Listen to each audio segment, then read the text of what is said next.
Hi, Chris Roberts from Mean Mother four-wheel drive products. Here to talk to you about getting yourself an accurate four-wheel drive tyre gauge. I'm always asked about four-wheel drive tyre gauges, and one of the biggest things is getting your tyre pressure right in your vehicle. Getting the right tyre pressure in your four-wheel drive can mean all the difference in the performance of that vehicle. Mean Mother tyre gauges guarantee their accuracy.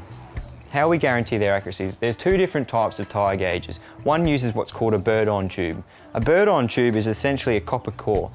Air goes inside that copper core and expands out. As that copper core expands out, you get an accurate reading onto your gauge through your dial.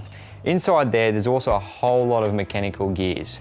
When you look at the inside of a Mean Mother tyre gauge, it runs a diaphragm system. That diaphragm system is encaged in a shock-resistant body. That diaphragm is susceptible to any change in atmospheric pressure. As the air goes in, the diaphragm expands up. As it expands up, the needle just spins around. There's no moving parts inside that tyre gauge. That is how we can guarantee the accuracy of a tyre gauge.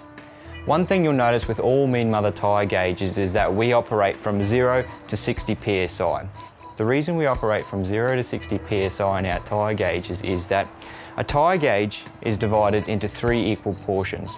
The first portion, middle portion, and last portion. The first and last portion of that tyre gauge is the most inaccurate part of that gauge. The middle portion, being on a 0 to 60 psi gauge, is 20 to 40 psi. The 20 to 40 is the most accurate part of a dial gauge. That is the standard operating pressure of a four-wheel drive tyre for your day-to-day driving. So with a Mean Mother tyre gauge, you can be sure that the pressures that you set on your tyres are going to be accurate. I'm Chris Roberts from Mean Mother four-wheel drive products. Thanks for listening.